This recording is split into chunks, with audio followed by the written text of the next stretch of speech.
Do you remember the times when you have your first crush to another person? Such an incredible force. All you can think of it was another person. How you can impress, how you can be loved, how you can get what is it you want, how shy you were. All those incredible sensations and impulses were driven by an awakening.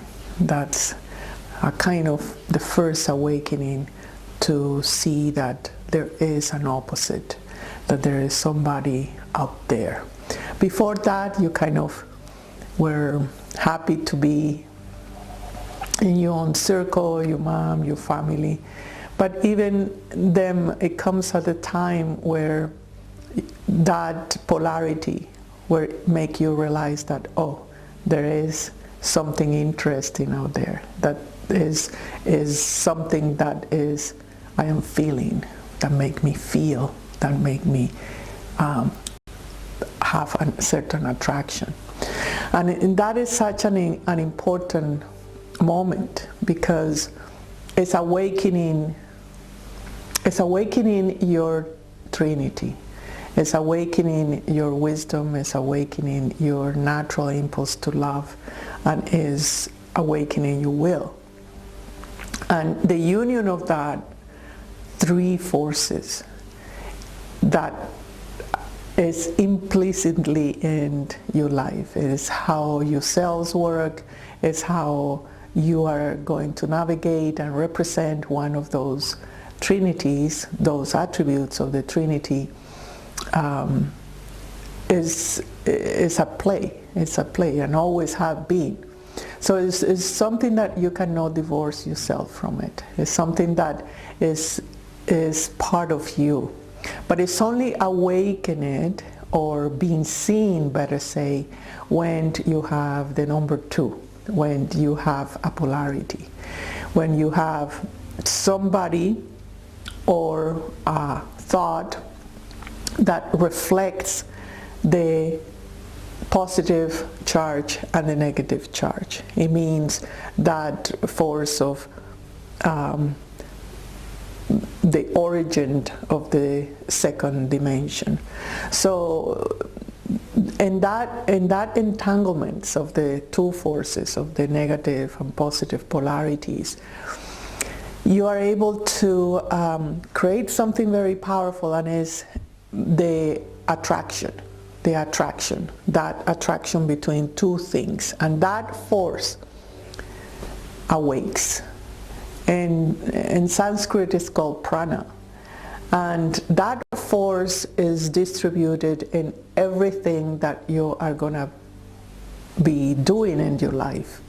So you will start continuing having that sensation of crushing, and you will move that crushing from the opposite sex or the same sex. It doesn't need to be the same sex, but it will move towards your passion. It will move towards things that interest you. It will move towards something you want to create and express, and that is very intimate related to why you're here, and that development to learn through the opposites and the complements. So in our exercise of, we'll call it the note to the lovers, the first step is to go back to your first crush. Forget about your lover. It doesn't need to be something sexual.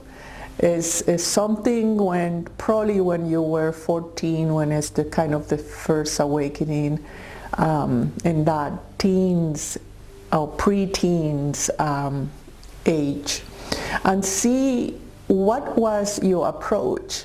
How did you approach that crush? Because within that approach there is the attribute of love, or the attribute of will, or the attribute of wisdom. For example, I remember one of my many crush, because I have many crush, but one that I remember earlier was about a member of a family, a cousin, and I only saw him once a week because of family reunions and things like that. And when it was the time I was ready to sacrifice anything, my own playtime, my anything he wanted, I was ready to please it. I remember one instance, for example, that it was raining, those tropical rains in the tropics, and pouring rain, and he said, oh, it would be nice to have some of those candies that are made in the corner store. And I said, I will do it. And then I just rushed down and get wet and went in through the rain and come back to the candies. I was so proud. And of course that transferred to how did I look, and am I likable? I will do anything for you, basically was the underline, which reflect very much the type of attribute that is enhanced in this particular moment.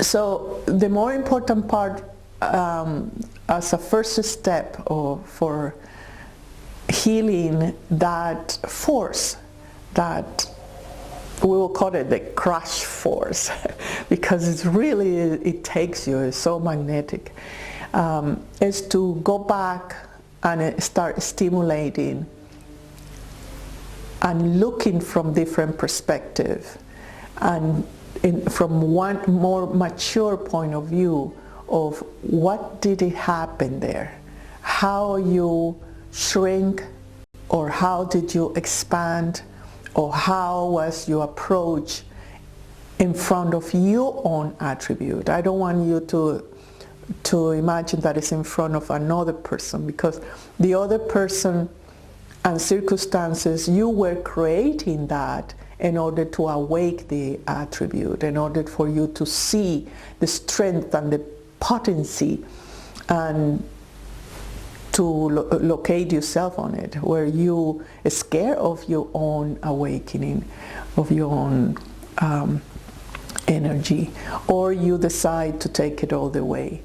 And if you see that crushing, or that approach that you did have, it will continue through your life, because it in different relationships and in relationship to your life, because it's how you are interacting with your innate attribute of love, joy, power, inner guidance, is the building blocks that you have inside. And every time you encounter another, you are stimulating that passion, that force. So I will be posting the next step in another video through the month of February, which it seems that collectively humanity agree on having this particular energy to be reviewed, the relationships. We have created the Valentine Day, which is globally now expressed and commercialized, but we don't really understand what is it that we're trying to tell ourselves collectively in terms of contact, relationship, to our own power of love, to our own power of engagement with another one. So let's put this collective movement in a perspective where you are able to rescue your own power, that you're able to see it with no fear, because we do fear our power.